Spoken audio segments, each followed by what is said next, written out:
उन्हें भी minoxidil work नहीं करेगा, बिकॉज जब तक आप बॉडी को नहीं सपोर्ट करेंगे तब तक मिनॉक्सिडिल क्या ही कर लेगा। ठीक है। तो ये कुछ टाइम का ट्रीटमेंट होता है, इससे काफी हद तक आप बच्चों को इन लाइसिस से बचा सकते हैं और माएँ भी आजाद रह सकती ठीक हैं। है। चारों में से कोई एक पोस्ट ग्रेजुएशन की डिग्री जो पाकिस्तान के लेवल पे है वो उसके पास जरूर होनी चाहिए, सो वो आपकी डिजीज को अच्छे से कैटर कर सकता है ना। एमबीबीएस डॉक्टर कम से कम नो हाउ रखता है बॉडी की, वो आपके साथ कोई मेजर ब्लंडर नहीं होने देगा। डॉक्टर साहब कुछ हेयर फॉल की बात कर लेते हैं। हेयर फॉल का जब जिक्र हो रहा है तो पीआरपी और एक्सोसोम्स की थेरेपी अभी रिसेंटली की जा रही है। ये काफी लोगों को पता है कि अभी बहुत सारे लोग करवा चुके हैं और अमेजिंग रिजल्ट्स उनको आए हैं। True. अभी जो ट्रेंडिंग में है मिनॉक्सिडिल, इसके बारे में मैं भी पढ़ रही थी, ये भी ट्रेंडिंग में है, लेकिन इसके बारे में साथ ये भी है कि लाइफ टाइम आपको यूज करना पड़ेगा और आप एक चीज ट्रीटमेंट की तरह नहीं है, एक मेडिसिन है जो कि आप अपनी बॉडी पे लगा रहे हैं, वो आपकी बॉडी के अंदर जा रही है। तो इसके क्या साइड इफेक्ट्स हो सकते हैं? क्योंकि हेयर ग्रोथ तो इससे हो रही है मिनॉक्सिडिल से, ये तो हमें पता है, लेकिन ये किन लोगों के लिए नहीं है और इसका रिस्क क्या हो सकता है?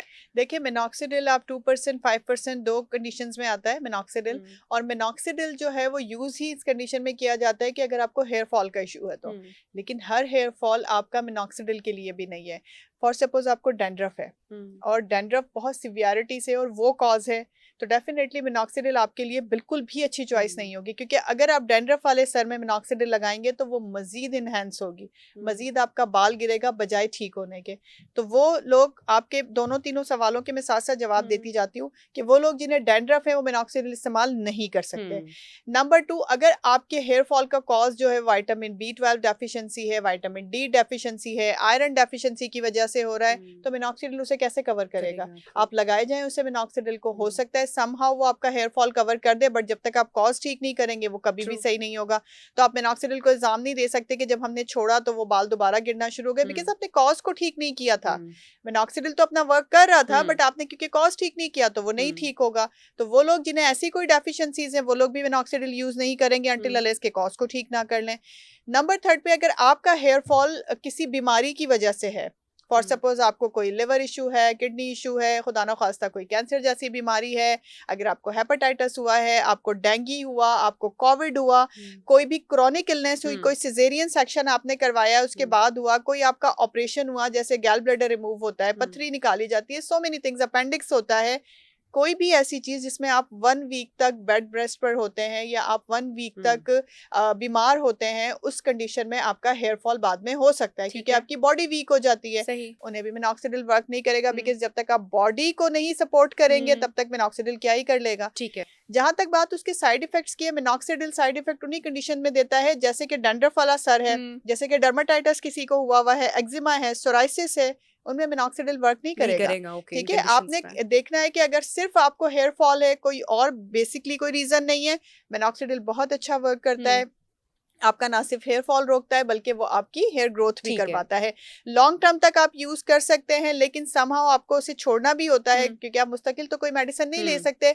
उसके लिए आपने अपने डॉक्टर को कंसल्ट करना है कि वो आपको गाइड करेंगे कि आपने मिनॉक्सिडिल किस तरह छोड़ना है, वो टैपर ऑफ करवाते हैं उसे, तो बिल्कुल आप आराम से छोड़ सकते हैं। डॉक्टर साहब, एक बहुत कॉमन मसला जो कि तकरीबन हर घर में है, स्कूल गोइंग बच्चे छोटे हैं जहां पर सर में जुओं का जो मसला है, उसमें एंटीलाइज शैम्पूज मार्केट में अवेलेबल हैं और बहुत इफेक्टिव भी होते हैं। क्या ये जो एंटीलाइज शैम्पूज हम बच्चों पर यूज करते हैं, इसका बच्चों के कोई हेयर ग्रोथ पर कोई असर भी है या कोई नुकसान भी है इसका, या कर सकते हैं इस्तेमाल? देखें, जो ये एंटीलाइज शैम्पूज हैं ये टेम्पररी रिलीफ तो दे देते हैं आपको, बट आप इसके लिए बहुत ज़रूरी है कि एक मेडिकल उसमें ट्रीटमेंट मैं आपको बता देती हूँ कि वो बच्चे जो कि 6 साल से बड़े हैं और उनको ये मसला है कॉन्टीन्यूसली, उसके लिए एक आइवरमेक्टिन टैबलेट आती है। अगर उन्हें और कोई इंडिकेशन नहीं है, कोई प्रॉब्लम नहीं है बच्चों को, और वो 6 साल से बड़े हैं, 6 से 10 वाले फ्रेम में हैं, तो वो एक टैबलेट सिर्फ एक ही मरतबा उन्होंने लेनी है वीक में, और वो 2 टैबलेट खा सकते हैं वीक अपार्ट। फॉर सपोज आज खाइए तो हम नेक्स्ट वीक आज के दिन ही एक टैबलेट और खा लेंगे। बीच में आपने मेडिकेटेड शैम्पूज हैं जो कि एंटीलाइज शैम्पूज ही हैं, बट मेडिकेटेड हैं, समहाउ वो आपके बालों को भी ठीक रखते हैं, उनकी ग्रोथ भी सही रखते हैं, प्लस वो आपकी लाइसिस भी खत्म कर देते हैं।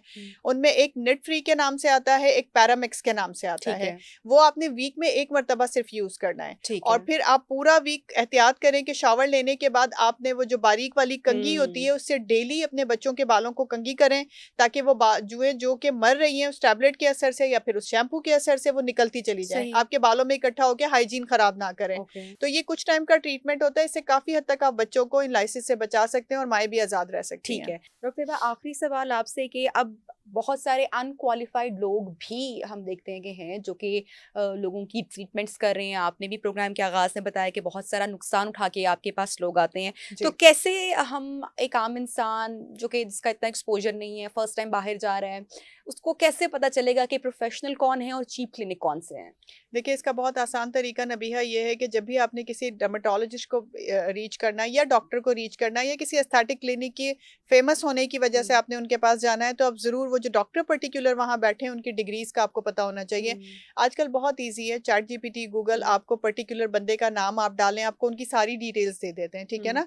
वो मेरा नहीं ख़्याल कि कोई फ़ेक डालता है, उसमें आपको उनकी डिग्रीज़ का पता चल जाएगा। अगर आपको कोई स्किन, हेयर या नेल्स की टर्म एंड कंडीशंस ऐसी हैं कि वो डिज़ीज़ है, वो बीमारी है, हुँ, वो प्रॉब्लम है, तो आपने प्लीज़ किसी एस्थेटिक फिजिशियन से जाके एक्सपेरिमेंट्स नहीं करवाने, हुँ, आपने उसके लिए डर्मेटोलॉजिस्ट को सर्च करना है, हुँ, जो ना सिर्फ एमबीबीएस होना चाहिए बल्कि एमबीबीएस होने के साथ-साथ उसकी पोस्ट ग्रेजुएशन भी हो। ठीक, ईदर वो डी-डर्म हो, वो एमडी डर्मेटोलॉजी हो, वो एमसीपीएस हुँ, डर्मेटोलॉजी हो, एफसीपीएस डर्मेटोलॉजिस्ट हो, इन चारों में से कोई एक पोस्ट ग्रेजुएशन की डिग्री जो पाकिस्तान के लेवल पे है, वो उसके पास ज़रूर होनी चाहिए। ठीक, सो वो आपकी डिज़ीज़ को अच्छे से कैटर आउट कर सकता है ना। हुँ, बट अगर आपने सिर्फ एस्थेटिक का ही कोई प्रोसीजर करवाना है, तो भी आपने ज़रूर ध्यान रखना है कि एटलीस्ट आपका फिजिशियन जो भी है, एस्थेटिक हुँ, फिजिशियन या कंसल्टेंट, डॉक्टर ज़रूर हो, सही, एमबीबीएस डॉक्टर ज़रूर हो। ठीक, एमबीबीएस डॉक्टर कम से कम नो हाउ रखता है बॉडी की, वो हुँ, आपके साथ कोई मेजर ब्लंडर नहीं नहीं होने देगा। करेगा। सो इन चीज़ों पे आपने ज़रूर खुद से, बिकॉज़ ये आप जज करके हुँ, जाएँगे, हम आपको घर-घर आके नहीं बताएँगे कि हम क्वालिफाइड हैं। हुँ। आपने खुद उसको देखना है, खुद उनके रिव्यूज़ पढ़ने हैं और खुद उनकी डिग्रीज़ को देख के फिर उनके पास जाना है। Thank you so much doctor Kanwal, आपने टाइम निकाला हमारे प्रोग्राम के लिए। अपना फीडबैक हमारे साथ ज़रूर शेयर कीजिएगा और हमें दुआओं में याद रखिएगा। अल्लाह हाफ़िज़।